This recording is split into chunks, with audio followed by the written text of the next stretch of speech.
to Cali. You will live in that house. You will get a pool. You will learn how to swim. You will be in the sun in the wintertime. You will live your best life. And not on my watch. And you ought to be ashamed of yourself of some stuff that has happened on your watch. You shouldn't feel guilty. It's your turn. It's your time. You've blessed everybody else. You've set everybody else for success. You've compromised you for them, and look where you are. It's time for you. And don't you know that the best thing you can do for them is to be the best version of you? Don't you understand that? That you're not helping them by not being the best version of you? The only way you really gonna bless them is to be the best you can be. And so here's my last one.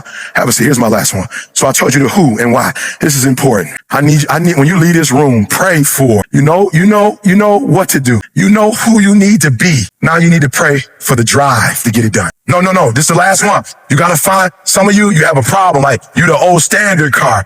Right? The new cars are automatic. They got the automatic starter. You just hit the button. Like you don't even do the key no more. You just push the button and it starts on its own. Unfortunately, we weren't made just to start on our own. You got to find your why, and your why is what's going to start you. And so for a lot of you, you're not doing nothing because you don't have any purpose right now. You don't have a sense of purpose. You're not waking up for nobody. And I need you to get that engine. I need that drive, because you know what to do. You're the right person to do it, but you just can't seem to get out of bed. You can't seem to do what you're supposed to do. Every time you come up against a trial or a tribulation, you let it stop you. Like you don't have anybody from the South, Georgia, Alabama. Okay. So they're going to relate to this. So they're hills. It's not a flat circuit. It's not a flat land. The territory is not flat. So you got to go up a hill oftentimes. So if you got a 4-cylinder, it's going to be tough. When I first went to college, I had an Escort. And so when you hit those hills, you can feel the car. Like if it's not a good car, some people can't even make it over the hill. But if you got an 8-cylinder or a 12-cylinder, it's like it's not even a hill. You put your foot on the gas and you go over. The problem with most of you, you're a 4-cylinder. And when you hit trials and tribulations, you can't make it up the hill. I want to help you as I lead,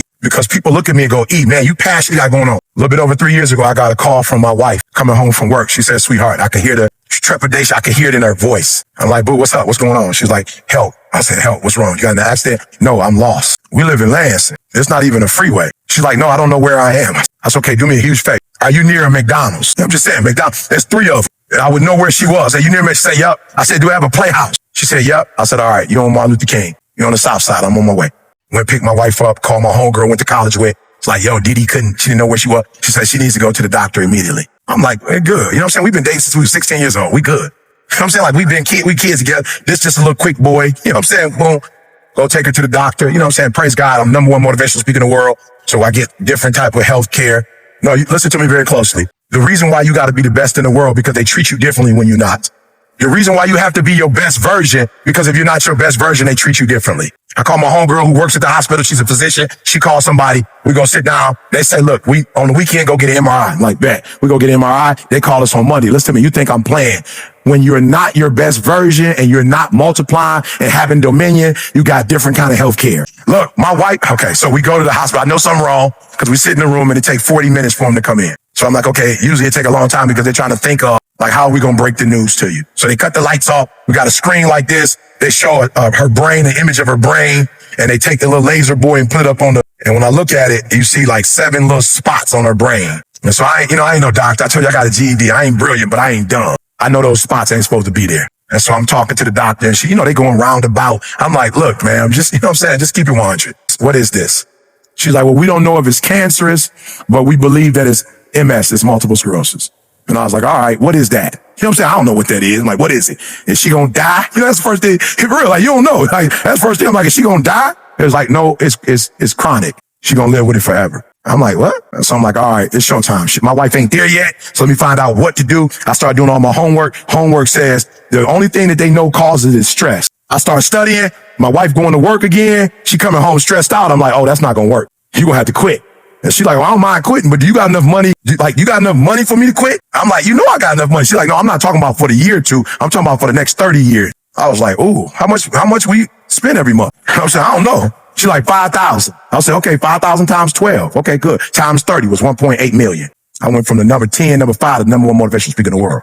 No, you're not hearing what I'm saying. I started getting on stage and realizing, like, yo, people's like, yo, E, why you wet? You just went to a whole other level. I'm not speaking no more to entertain. I'm not speaking to help people. I'm speaking so my girl never have to go back to work again. I'm speaking so that the MS don't kill her. I got a different drive. I got a different why. I got to make this $1.8 million so my girl can quit for the rest of her life. I'm taking all gigs. Let's go, let's go, let's go. And the problem with some of you in this room, you don't have no drive. You ain't got nothing pushing you. You ain't got no reason for waking up in the morning. You ain't got no reason for pushing past that pain. You have no reason. You better find one before you get out of here today. And I'm telling you, I saw my girl go from 50%. She was like a baby. She could only eat, take a shower, and she had no energy. And so we started changing medication. We started changing diets. We started changing everything. And I noticed she started getting better. But I noticed in Michigan in the winter, I noticed that her body wouldn't respond well in the winter because there was no sun. It wasn't just cold, it was no sun. And MS is a vitamin D deficiency. So she quit her job. I put the money to the side, got the insurance just in case I die. She can continue to live the lifestyle that she living. And then we took it to the next level. People was like, yo, E, you number one now. Bro, you still going stupid crazy. You putting out more content than anybody. What's going on? I'm like, I got one more move to make. They like, what's that move? I said, I got to move to California. I got to get a winter house in San Diego. They said, San Diego? You know how expensive San Diego is? I said, it's expensive. Nothing expensive when you want to see your wife live another 30, 40 years. There's no such thing of expensive when you're trying to... Somebody said, why San Diego? You know you can move to other places that got sun. I said, she can't take extreme heat. San Diego, it's 78 degrees all year long. I got to get her to San Diego. I could take some shortcuts, but you don't take shortcuts for the person who was there with you when you were homeless. You don't take shortcuts to the person that was hiding you in their mama's house and feeding you in the winter months because she didn't want you out in the cold. You don't take shortcuts for the person that made you go to college. You don't take shortcuts for the person that was able to get the first house in her name because your credit was shot. You don't take the shortcut with somebody that had your 2 kids and was on a hospital bed, could have died having your baby. You don't take a shortcut for people you love. You rise to the level and do what you got to do. I'm going to say it again. You don't take shortcuts. You find. So they told me how much the house in California costs. I said, let's go. It's all good. We'll call it our second property and do it through the company. It's all good. They said, Eric, the house gonna cost like $11,000 a month. It's like, it's all good. End up getting a contract with a school district in California for that amount. Somebody said, how you get that contract? Because my wife got to move to California, so I'm getting on the phone, making phone calls, praying, writing books, doing whatever I can to open up another door to make sure that house get paid for every year. Are you hearing what I'm saying? You better go inside. You still looking outside for the stuff that's already inside. You still looking for someone to save you when you already your superhero. You looking for some information from somebody when you already got what you need in your head. It's just time for you to get up and be the best version of you. So say with me, I can. Come on, I can. I will. I must. All right, so this is why you're not getting hyped, because you don't understand what it means. I can means I have the ability to do it. I got what it takes. I have the ability to do it. I got what it takes to get a PhD. No, I'm not. I'm not there. I am average skilled, but I'm phenomenally willed. I got what it takes. I got average skill, but I got phenomenal will. I can. I have the ability to do it. I will. Somebody count on me. I will. I have the willpower to make it happen. I must. My wife needs me. I must. My son needs me. I must. My daughter needs me. It's not an option.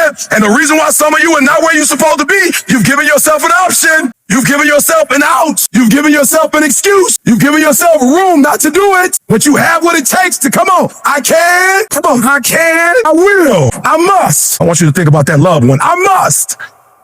I will not leave them to do it themselves. I must. I will not leave them handicapped. I must.